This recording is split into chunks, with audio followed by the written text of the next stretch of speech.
Tonight's headlines: charter change not a priority, says Marcos. Marcos yet to decide on additional EDCA sites. PBBM, Japan trip not a vacation. DOH logs 1,101 new COVID-19 cases. Rainy Valentine's Day due to Amihan. Diesel, kerosene prices down.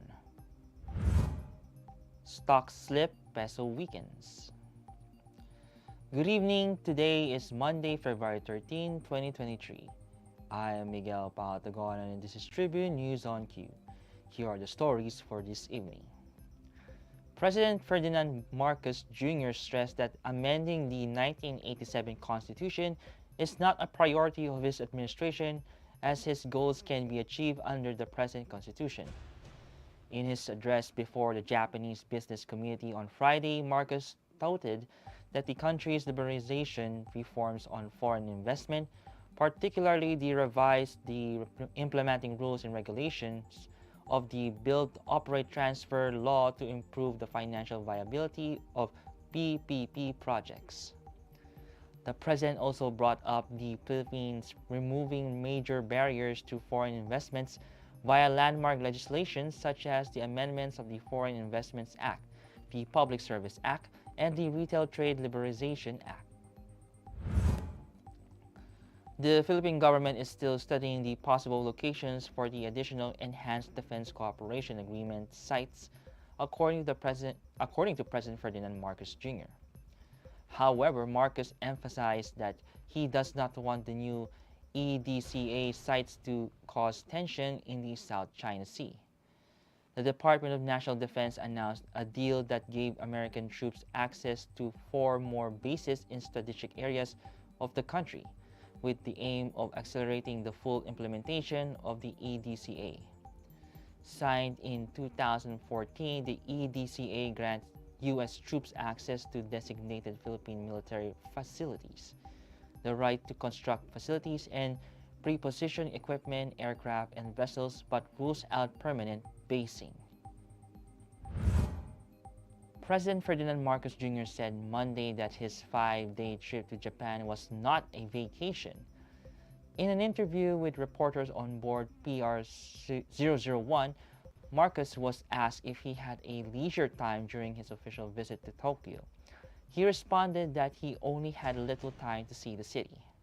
Marcos' visit to Japan was his 9th official overseas travel since he assumed office last year. He returned to Manila on Sunday, February 12. In an interview with television news anchors last month, Marcos said he would have fewer trips abroad this 2023 as his administration will make follow-ups on the discussions and agreements he had made with heads of state and world leaders in his previous trips. Tribune News on Cue will be back after these reminders. Mga impormasyong direktang makukuha mula sa sources at diretsahang usapan. Yan ang ating daming sa inyo sa programang Straight Talk. Samahan nyo kami sa makabuluhang talakayan live tuwing Martes alas 10 ng umaga sa official Facebook page ng Daily Tribune at Tribune Now on YouTube. Be updated sa news and happenings katribu. Hatid ng Daily Tribune sa inyo ang mga balitang napapanahon sa loob at labas ng bansa. Kami na ang bahala sa paghahatid sa inyo ng mga latest and reliable news. We got you covered sa programang Tribune News on Cue. Mapapanood mula umaga hanggang gabi, Lunes hanggang Biyernes sa Daily Tribune Facebook page at Tribune Now on YouTube.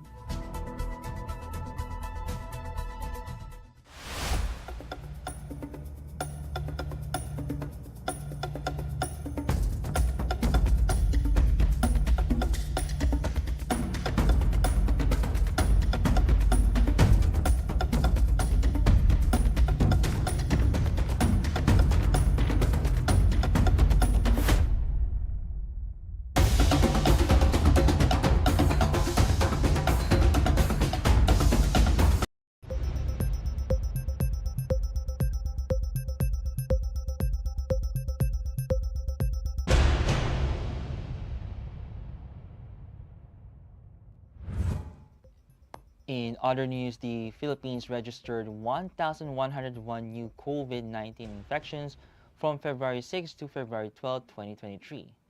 The Department of Health said on Monday, based on the DOH's latest bulletin, the number of cases in the recent week went up by 9% compared to the 1,012 coronavirus infections logged from January 30 to February 5, 2023. The daily case average likewise increased to 157 from the 145 recorded a week before. Latest data from the DOH also showed a total of 98 additional verified COVID-19 related deaths were belatedly recorded by the agency. These deaths were registered from August 2020 to February 2023. 6 occurred between January 31 and February 12. State Weather Bureau Pag-asa announced that a rainy Valentine's Day may prevail over the country due to the northeast monsoon or Amihan and the throw of the low pressure area. Pag-asa said the throw of the LPA is expected to bring cloudy skies with scattered rain showers and thunderstorms in Visayas and Mindanao. Meanwhile, Metro Manila and the rest of the Luzon are forecast to have partly cloudy at times cloudy skies with light rains due to Amihan. No significant impact is expected. Pag-asa said forecast winds in extreme northern Luzon and eastern section of the country will be moderate to strong and will be accompanied by moderate to rough coastal waters. The rest of the country will have light to moderate winds and slight to moderate waters. In business, motorists will get a slight reprieve starting Tuesday, as oil firms announce another round of rollbacks to mark the second straight week of cuts in pump prices in petroleum products. In separate advisories, Chevron Philippines Inc., Petron Corp., Pilipinas Shell Petroleum Corp., and Sea Oil Philippines Corp. Said that they will reduce prices per liter of diesel by 2 pesos and 20 centavos and kerosene by 2 pesos and 50 centavos, while keeping a gasoline prices unchanged. Clean Fuel, Petrogas, Phoenix Petroleum Philippines Inc., and PTT Philippines Corp., which do not carry gasoline, will implement the same adjustments. The adjustments will take effect at 6 a.m. on Tuesday, February 14, for all the firms except for Caltex and Clean Fuel, which will adjust prices earlier at 12:01 a.m. the same day. And the local Bursa main index ended Monday in a negative territory ahead of the rate setting meeting of the Bangko Sentral ng Pilipinas later in the week, while the peso weakened against the United States dollar. The Philippine Stock Exchange Index shed 0.55% or 38.03 points to 6,838.76 at the closing bell.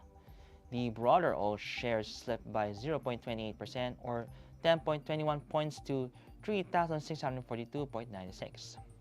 Half of the sectoral gauges tracked the PSEI, namely holding firms declining by 1.22%, property 0.52%, and services 0.40%. Volume reached a little over 1 billion shares amounting to 6.6 billion pesos. Advancers led decliners at 101 to 99, while 39 shares were unchanged.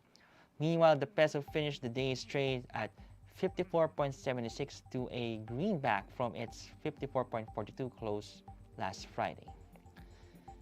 That wraps up the stories tonight. Catch us again tomorrow at 9:30 p.m. only here at Daily Tribune's Facebook page. Again, this is Miguel Patagon, and you're watching Tribune News on Cue. Stay safe, stay healthy, and stay at home. Good night and God bless us all. And advance happy Valentine's Day. Catch the latest news on our website, tribune.net.ph. Follow us on Facebook, Twitter, and Instagram. Subscribe to our YouTube channel, Tribune Now. Download the Daily Tribune app on Apple Store for iOS and Google Play for Android to get the latest and most comprehensive news online. Daily Tribune invites you to join its vibrant community, Katribu, to get updates on the hottest news on politics, business, sports, lifestyle, and entertainment. Emoticons of the Tribune mascot Tercito are available on our community Viber.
sa aking pagkurap. Oh, kaibigan, huwag kang lumapit. Ako ay naging mo.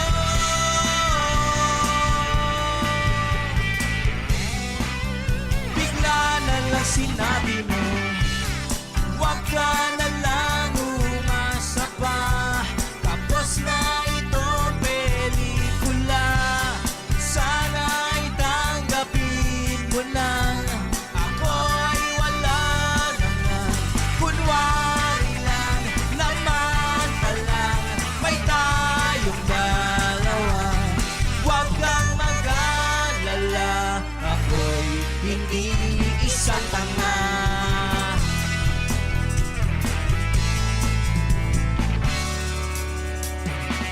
Kunwari, ito'y wala lang. Kunwari, di na hinayang. Kunwari, ito'y wala lang. Kunwari, di na hinayang. Ngunit, nakatanong kung bakit di mawagli kahit na sandali. Naniwala sa sinabi mo, huwag ka na lang umasa pa. Tapos na itong pelikula, sana'y tanggapin mo na. Ako ay wala na nga, kunwari lang, laman pa lang, may tayong dalawa. Huwag kang mag-alala, ako'y hindi isang tanga.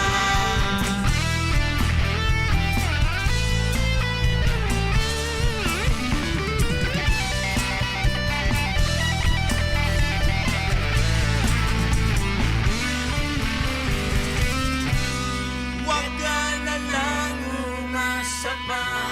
Tapos na itong pelikula, sana'y tanggapin mo na.